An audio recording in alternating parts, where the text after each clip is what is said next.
people look to Washington to restore order. There has always been a radical America. Sometimes left. The Democratic Party has blood on its hands. Sometimes right. White victory! Always violent. Black people need some peace. You're led to believe that it's your duty as a white man to clean up the world.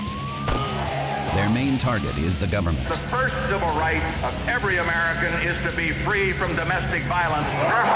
From the Klan to neo-Nazis. Liberty and justice for all white people. From the Weather Underground to the Black Panthers. It wasn't that we just chose to pick up guns. The U.S. government has fought to tame radicals in American society. People were set up, people were killed, people went to jail. This is Radical America, Declassified.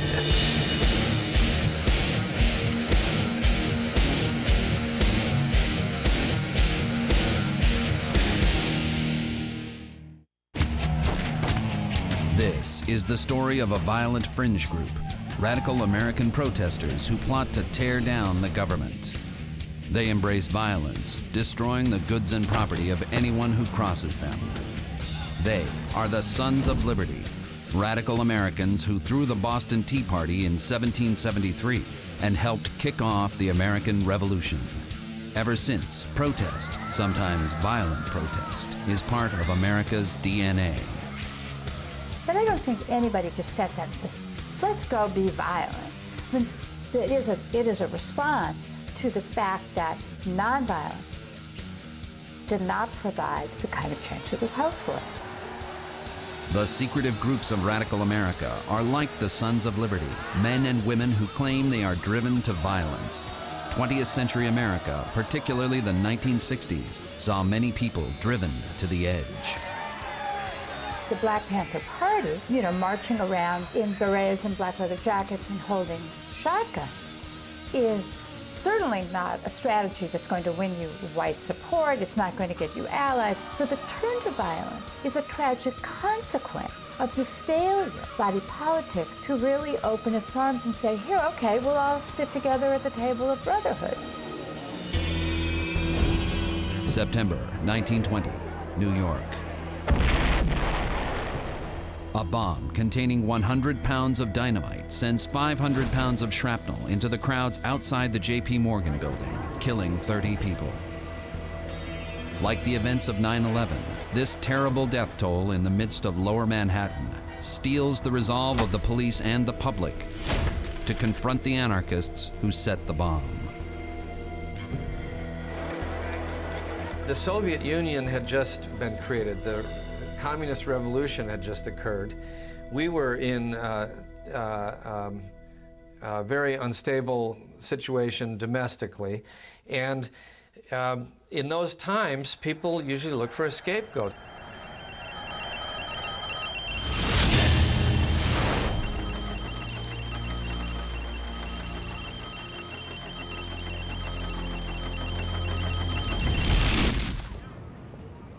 On the left, radical America means anarchists and communists, men and women making revolution and sometimes violent revolution to better the lot of workers. And instead of dealing with the problems, it was seen by some as this conspiracy that had to be eradicated through crackdowns, deportation, and so on. That's where it started. So they wanted to get rid of the anarchists because they were agitating for labor reform. The average American of the teens and 1920s is terrified of these bomb-toting ideologues. The public demands government action to restore the peace. The result is the agency that will come to be called the Federal Bureau of Investigation, the FBI. The agency begins with the Palmer raids and J. Edgar Hoover, a young agent. They're going after the anarchists, and they're deporting 3,000 people. 1920. The Palmer raids are named after the tough U.S. Attorney General who uses them to round up over 10,000 suspects. His lieutenant, who is adept at both managing the raids and exploiting the resulting publicity, is 24-year-old John Edgar Hoover. 2 years later, Hoover is made director of the FBI. Hoover makes battling radical America one of the FBI's main missions.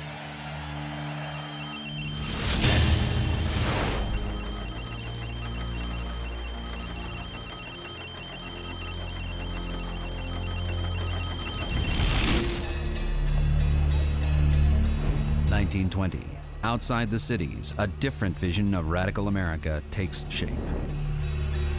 So it got started in the Klan in the South. This is where most of the violence took place. What the Klan would do would be to take someone out at night. In Dallas, they take him out to a favorite beating ground on the banks of the Brazos River and really work someone over, sometimes tar and feathering, usually a flogging or whipping. Although the Klan is most often associated with violence against African Americans, it is a reaction to all outsiders in the rural communities where it flourishes. This is a revitalization movement, and revitalization to us means primarily two things. One, revivalism, and the other part is nativism. Revivalism attempts to bring back a previous period of virtue, and nativism seeks to drive out alien people who do not belong. Catholics, Jews, and foreigners of all sorts are the prey of the Klan. The Confederate South of slavery and black submission is the ideal of the Klan. The secret history of America includes their crimes. This was its image. There were patterns with night after night, or perhaps weekend after weekend, Saturday night, people were being taken out and whipped and flogged.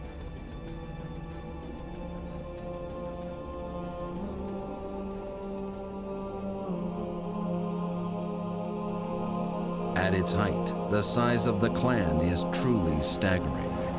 It reaches all corners of the land.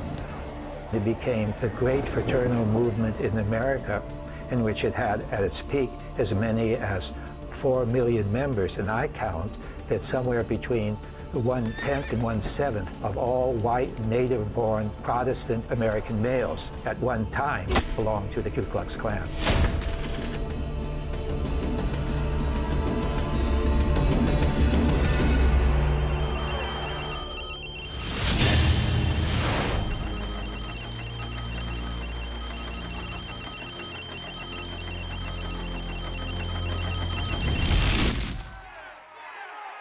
Lynching is a crime that goes unchecked for decades. Perhaps as many as 5,000 people lose their lives in this sort of mob violence. The radical right avoids government scrutiny for a long time. The Klan largely escaped the attention of the FBI despite having literally a membership in the millions in the mid to late 20s. J. Edgar Hoover, the young director of the FBI, leaves the secret meetings of the radical right to local law enforcement. Hoover's first focus is elsewhere. There's this idea that Hoover had a deep suspicion of the political left and the radical left. And when you think of subversiveness and when you really think about this revolutionary threat, Hoover and the people around him really had this idea that it was going to come from the political left. By the 1930s, the FBI has a plan, a secret plan, to battle radical America, left and right. The radical right is attacking blacks, Jews, and others it finds undesirable. The radical left has been making bombs and are soon to turn to stealing secrets about the biggest bombs. The underground war for 20th century America is about to begin. 1930. Radicals on the right and left threaten American society. Anarchists and communists seek to export the Soviet Revolution to the U.S. At the same time, membership in the racist and reactionary Ku Klux Klan has exploded. Fear rules the land. Starting in the 30s, especially as international threats grew, as national threats grew to Americans, there has been a need for federal police power. And the FBI, the good part of the FBI, was to figure out ways to sell a federal policing power in this country that always really doesn't like that. Hoover's genius is in building support for his agency by building the FBI's public image. To engineer the covert powers he wants, Hoover uses the movies and radio to popularize and burnish the image of his G-men. Federal Bureau of Investigation is as close to you as your nearest telephone. It belongs to you. That's part of the brilliance of J. Edgar Hoover. And it created an institution that was capable of surveilling people within this country. You know, whether bad or good, it could create surveillance. As World War II approaches, Hoover addresses new hidden threats. So the most visible threats might be gangsters, let's say, but also this idea that there are these subversive elements as well, whether they be anarchists, whether they be communists. In the 30s, you have what people refer to as the Brown Scare, so we have fear of fascism, of Nazism. And with the beginning of World War II, the war against fascism begins in earnest. Given a common enemy, radical America goes quiet for a brief time, and the FBI goes after foreign spy rings. In the meantime, the U.S. government is developing new, secret techniques to attack its enemies. Techniques U.S. forces call political warfare. In political warfare, it's a form of warfare in which you would try to discredit the enemy's leaders. You would try to disrupt particular social movements. You might create phony organization, try to create fights between organizations. And these are actually very old techniques of war. They're not as well known because they're not as dramatic as a battle. And the one I've looked at is World War II with the Office of Strategic Services. The Office of Strategic Services, or OSS, forerunner of the modern CIA, is working with techniques the FBI will use on the home front when the war is over.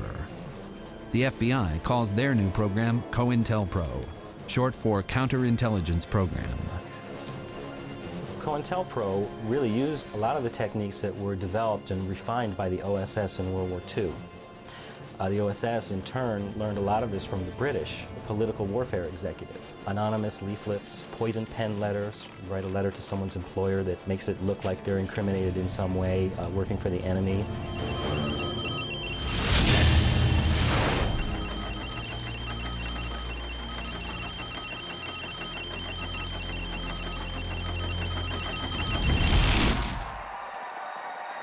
As World War II ends and the Cold War begins, the FBI begins to expand its efforts in counterintelligence.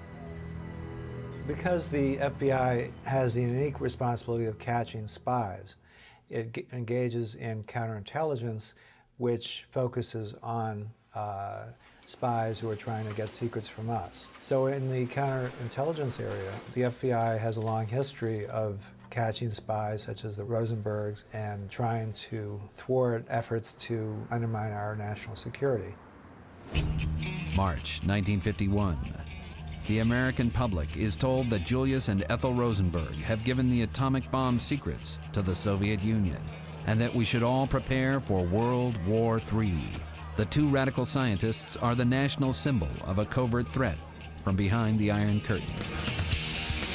The Cointelpro CPUSA was the first counterintelligence program directed against the Communist Party USA. And that actually makes the most sense when you think the name counterintelligence program, because the theory at the time was that the Communist Party in the US are agents of Moscow. 1956. As all branches of the U.S. government search for supposed communist infiltrators and agitators, the FBI launches its first large-scale COINTELPRO operations. The Bureau is no longer going after spy rings. It's going to take down the Communist Party USA. That was when the FBI really took matters into their own hands and said, well, if we can't prosecute these people, what we're going to have to do is disrupt them. The FBI secretly targets people identified as key members of the organization. With the communists, of course, they would call people's employers and say, you know, you have a communist working in your company. You normally would not be the FBI that did it directly. A lot of times it would be done by a third party. Maybe an anonymous letter would be written.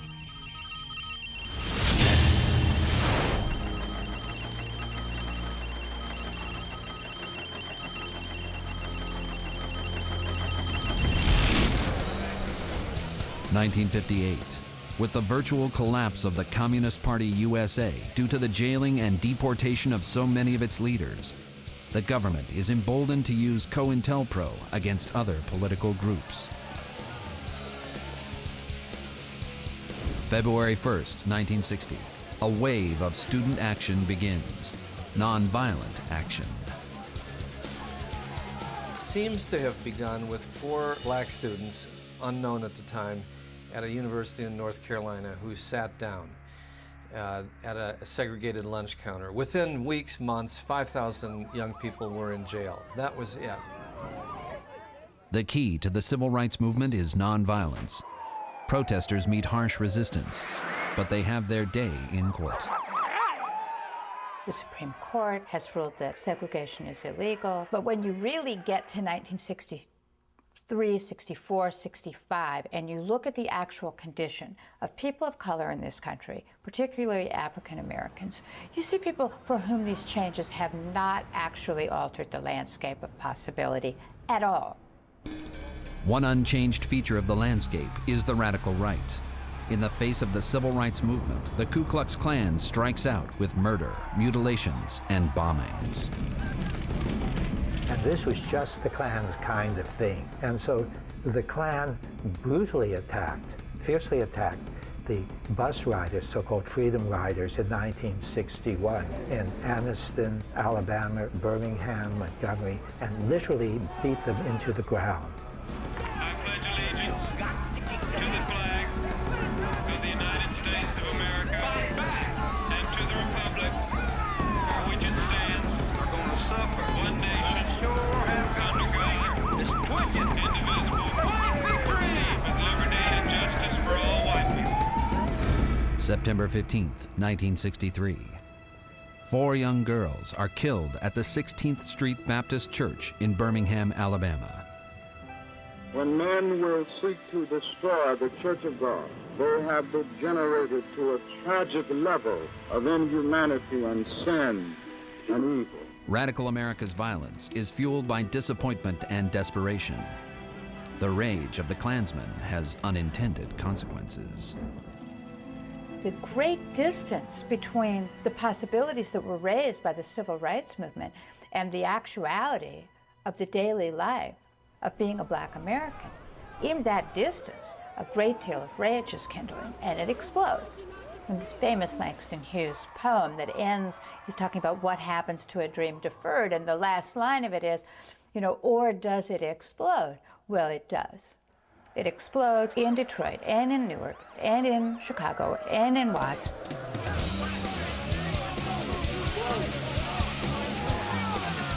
Before the 1960s are over, the attacks and the anger will give rise to a new power in radical America, the Black Panthers. The FBI will turn to face an old threat from the radical right, the Klan. The death toll in radical America is about to explode.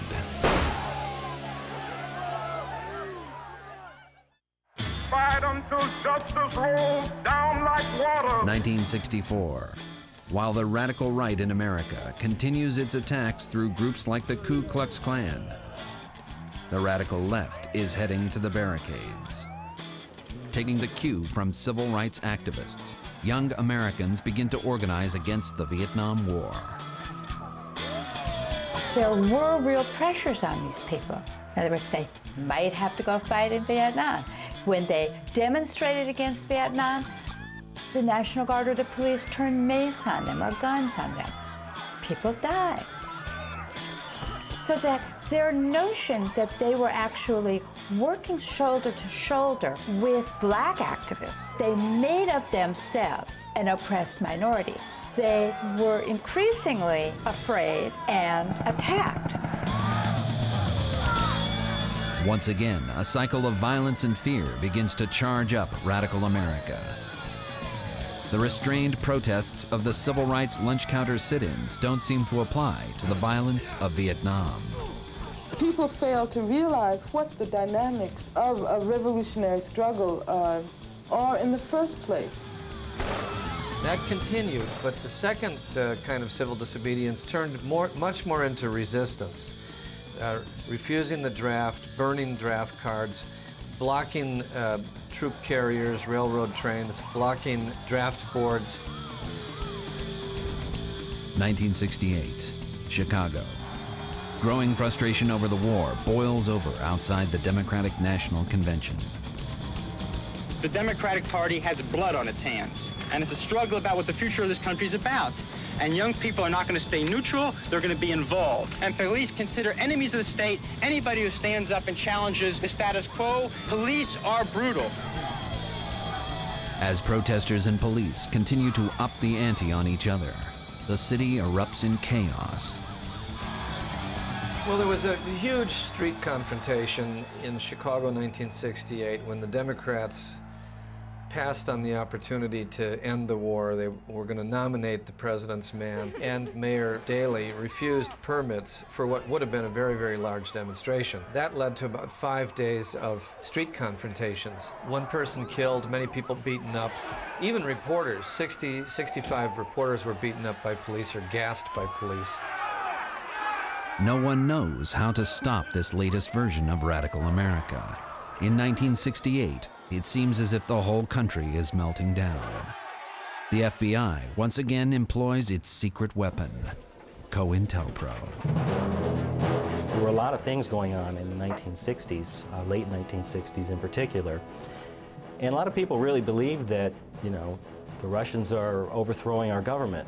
This is the communists are behind all of this. So they pulled out all the stops.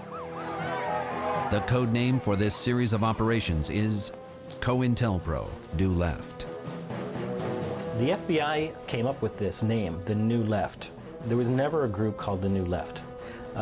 But this was a continuation of the FBI's campaign against communism. And there's a new nation. A new nation. Right here, we are a new nation. Love it or leave it, we have left. Recently revealed declassified documents show how the Bureau targeted groups and individuals. When I was at the University of California at Santa Barbara, and I was very active in the anti-war movement and in the civil rights movement, and I was very active in supporting the Black Students Union at the university. And a letter went to the chancellor of the university saying that I was a communist and that I was probably stealing money from the university, all kinds of things of that type. Informants are another secret strategy. Over the years, thousands of Americans become secret operatives against radical America. The informant might start out as an information collector. He goes to the meetings, he comes back and he reports what they said in the meeting. At a certain point, the informant can cross the line and become a provocateur. One thing he might do is just continuously raise controversial points at these meetings. Just push everybody's buttons. It's a good way to disrupt a group.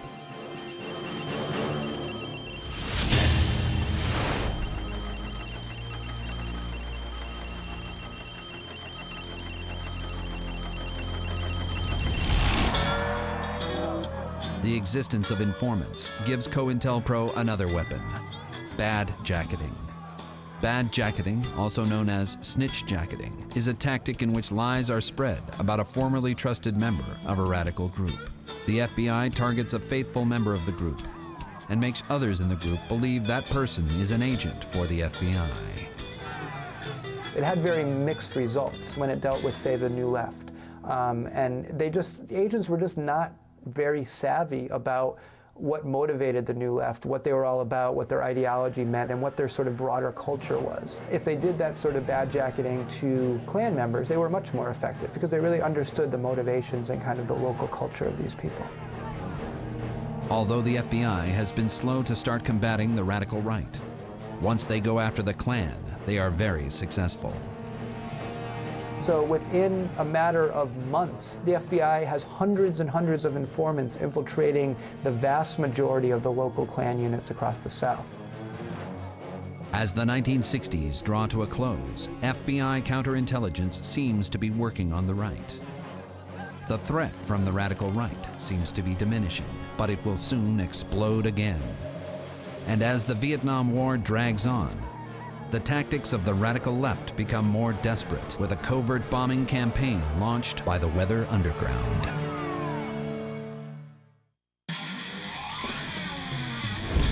In 1969, the federal government is well on its way to perfecting its counterintelligence efforts against radical America. Secret government programs allow the FBI to infiltrate and attack violent and radical groups. As the stakes rise, some groups become more confrontational and some go underground. Well, if you remember the 60s, it was a very violent period. In 65, Watts, where 47 African-American people were killed in Los Angeles, some 1,000 were wounded. And our self-defense stature was only a response to America's violence. It wasn't that we just chose to pick up guns. The Black Panther movement responds to the violence of the 1960s with positive social programs for inner-city residents and an aggressive public image aimed at confronting police. Members openly carry weapons. The first thing that the Black Panther Party did, of course, in Oakland was to patrol the community, to set up an armed patrol in order to ensure that black people were not harassed and intimidated by the local police department. They have a 10-point program which has to do with lunch programs and breakfast programs for children and not having to serve in the military unless they have equal rights at home. And again, when you look at the Black Panther program, it isn't exactly incendiary. But what happens when black men with black leather jackets and black berets and shotguns are marching around the community is that this produces a whole other set of reactions in people who might have been white allies of the first part of the civil rights movement.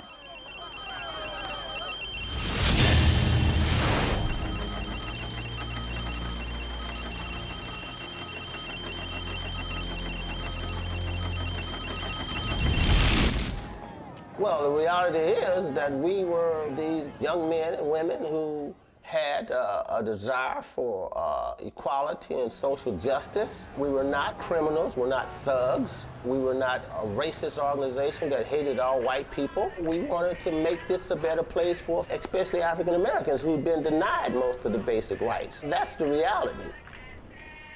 Their confrontational style will not go unanswered by the FBI. Because the government and the ruling class of this country feel so threatened, they react with repression. They react with increased bombing of Vietnam. They react with the increased repression of political prisoners in this country. The whole secret arsenal of Cointelpro tactics is turned on the Panthers in a special FBI operation targeting Panther chapters across the country. The surveillance means that the Black Panthers get one free benefit from the government: phone service. We were always aware that the phones were tapped. These guys didn't try to hide it. I mean, there's this loud music playing. We pick up the phone, it's like a tape recorder. And we scream, can we use the phone? And they just laugh, and the phone calls would go through. It's the police, it's the FBI. The phone bills would come in $3,000, $4,000. We never paid the phone bills. The phones were never disconnected. But soon, the Panthers unravel under the constant barrage. 1968. David Hilliard and others are involved in a shootout with the Oakland police. He spends time in jail. The FBI would come and make me these offers that I could get out of prison if I would work for them, if I would just be some inside informant and tell them what was going on in the Black Panther Party, that I could go home that year. And of course I refused that and would never accept that. When I finally got released, it was because, and this is their own words, that you can go home now because there's nothing to go home to. 1969. The Black Panthers are being dismantled. Their leaders have been jailed or killed. One loss in particular is keenly felt: a young, charismatic Chicago Panther leader named Fred Hampton. Black people need some peace. White people need some peace. You can jail revolutionaries, but you can't jail a revolution. The police have a warrant to arrest Hampton and others on suspicion of carrying illegal weapons. The information is provided by an FBI informant through Cointelpro. Local police use that secret information with deadly force.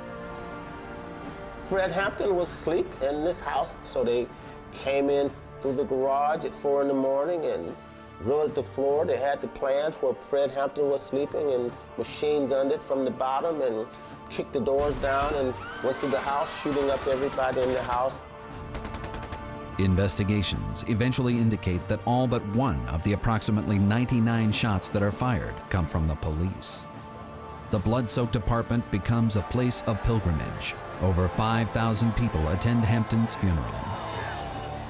The police may have been very delighted that the Panthers were eliminated, but I think historically it was the decline of the Panthers as an option in the ghettos that created the vacuum in which the super gangs like the Crips arose. The Crips, the gangsters, would call themselves the orphans of the civil rights movement.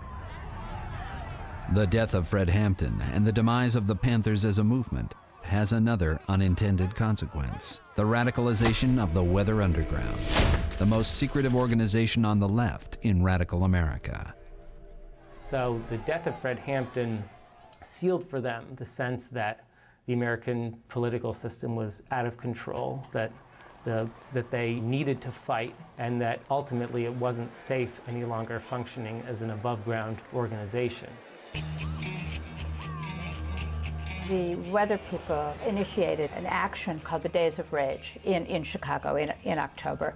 And they went through the streets of Chicago and they broke car windows, and they essentially had an action which created a lot of reaction, and a lot of people were arrested, and quite a few people had to go underground because of this. Since public groups can be subjected to infiltration, the Weathermen go underground and issue a declaration of war against the U.S. government. When the organization went underground, it had been split essentially into three parts. One group operating on the West Coast, one operating in the Midwest, and one portion of it operating out of New York City. And the idea was that each cell was to experiment in coming up with the most effective revolutionary tactics. And then the cell in New York City seemed to be the most militant or most radical.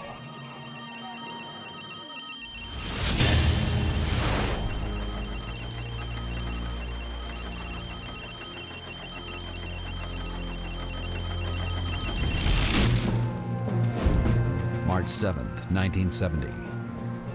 The Weather Underground bomb factory in Greenwich Village explodes. 3 members of the New York cell are killed. They had been planning an attack on the U.S. military. And then the group was ultimately saved from becoming an organization of murderers by virtue of their own technical incompetence. The Weather Underground begins a non-lethal bombing campaign against public buildings like the U.S. Capitol and the Pentagon. For the moment, the FBI seems powerless to stop them. Radical America will turn lethal again. But this time, the violence will come from the right. February 28, 1971. A bomb explodes in the U.S. Capitol building. It is the work of the Weather Underground. For the past decade, the FBI and other elements of law enforcement have sought to wreck radical America. They don't succeed with everyone. The Weather Underground remains beyond their grasp. The FBI is not exactly the most competent organization to direct itself against us, because our styles are so completely different that it's hard for them to understand us. The government was, remarkably unsuccessful at apprehending weathermen. And from 1970 to 1977, when the group disbanded, the government captured only a tiny handful of members of the organization.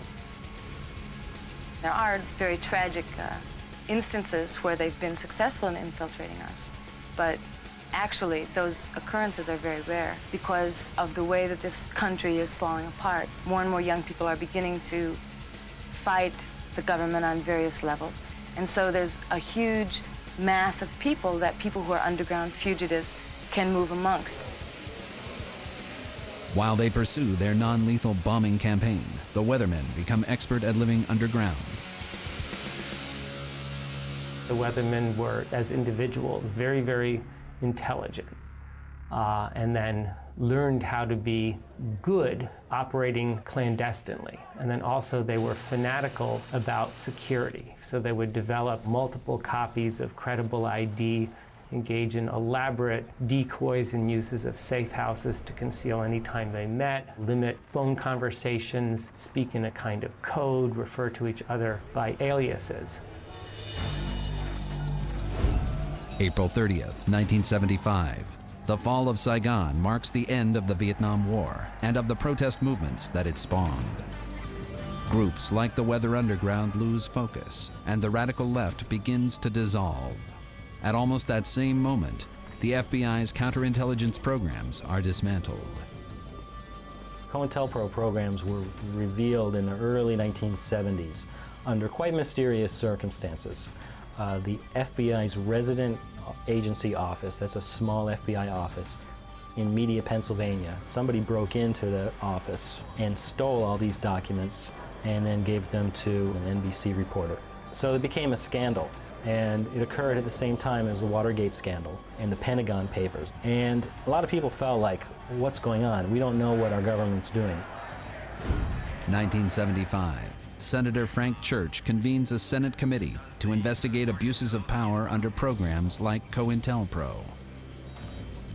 The types of activities that Cointelpro engaged in are formally prohibited in the sense that you can't go in and try to disrupt groups and work from within and engage in what's effectively illegal activities. It's infringing on people's constitutional rights.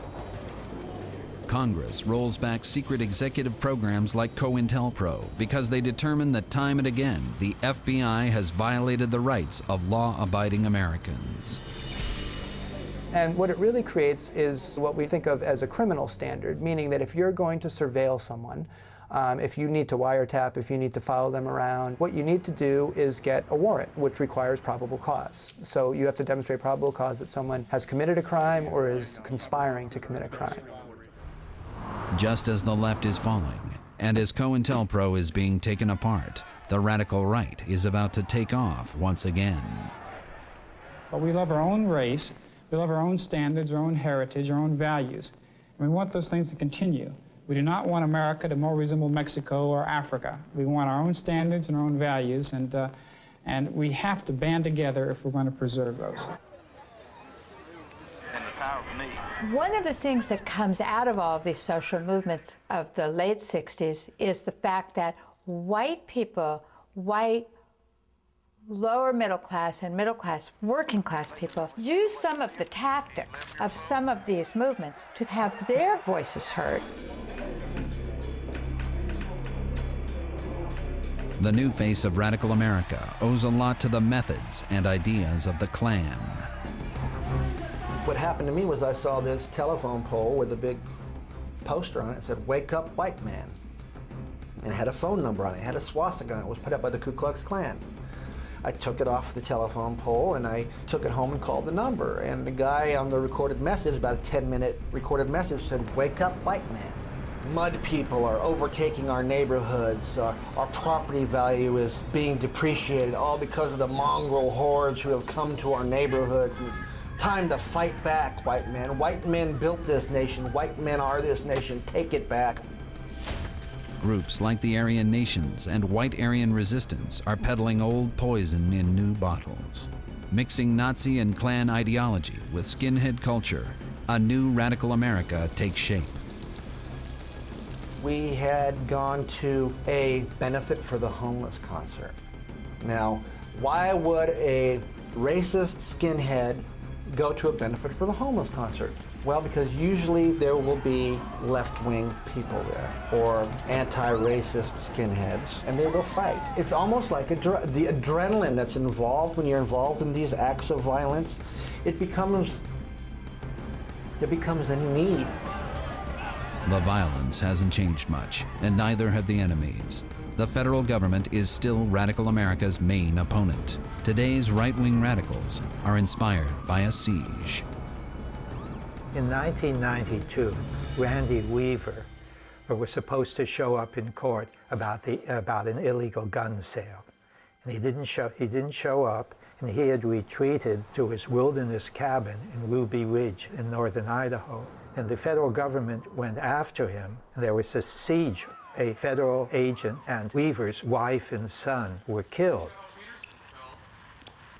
Ruby Ridge becomes a battle cry for the new radical right, a loose confederation of individuals who oppose government controls of any kind, who fear international conspiracies, and often hold racist beliefs.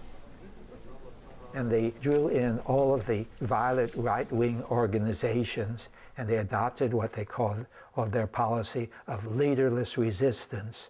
If there's not a central organization, the federal government can't track you down. And so what you've got to do is to organize in groups of 3 or 4 and not to establish contact with each other. They're told, don't go to these big rallies to get your picture taken by the FBI. Get a college education, join the military, to get training, of course, to use it against the government, because the United States government is public enemy #1 for white racialists. These days, you'll see more clean-cut college-type people with no tattoos, a lot of lone wolfism, a lot of what they call phantom cells or leaderless resistance. While Ruby Ridge is seen by the lone wolves of the radical right as a reason to attack what they see as oppressive government, they soon have an even more dramatic rallying cry. April 19th, 1993. Government agents try to break a siege at the Branch Davidian compound in Waco, Texas. The FBI besieged the compound of a strange religious group, the Davidians, in Waco, Texas. There were stories of child abuse. They attempted to go in on the first day, and 4 federal men were killed. And so they besieged for 51 days. And on the final day, they moved in using tanks. To the radical right, Waco is a confirmation of the imminent threat of government power. The final confrontation turns into a fiery tragedy. And the Davidians themselves set the compound on fire. More than 81 men, women, and children died. And this was another sign to the people who were gathering together in opposition to the government and the government's attempt to take away their rights and their freedom. April 19th, 1995. On the second anniversary of the Waco tragedy, a lone wolf strikes. Timothy McVeigh and 1 or more Confederates blow up the Oklahoma City Federal Building. It is the worst act of terrorism on American soil until 9/11. This becomes a sacred date on the far right, along with the 19th of April. This is sacred weekend. The 20th of April was Adolf Hitler's birthday. And it was on the 20th of April, 6 years later, that the 2 teenage killers attacked Columbine High School in Littleton, Colorado. And so for the radical right, for the violence on the right, April 19th and April 20th are the sacred dates, and keep your eye on them.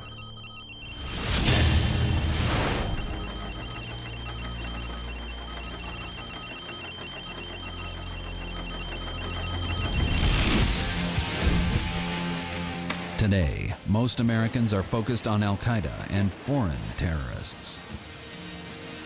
We're not exempt just because we're Americans. The enemy is within just as much as it is abroad. In fact, Al-Qaeda groups, just like the Christian identity movement, where they use biblical scripture to justify their hatred and violence and genocide. Just because we don't see it every day in front of us does not mean it's not there. It means that it's slowly creeping further and further underground. The more we take away people's freedom of speech, we're not going to know who they are because they won't say anything. And the more underground they're pushed, the more dangerous they become.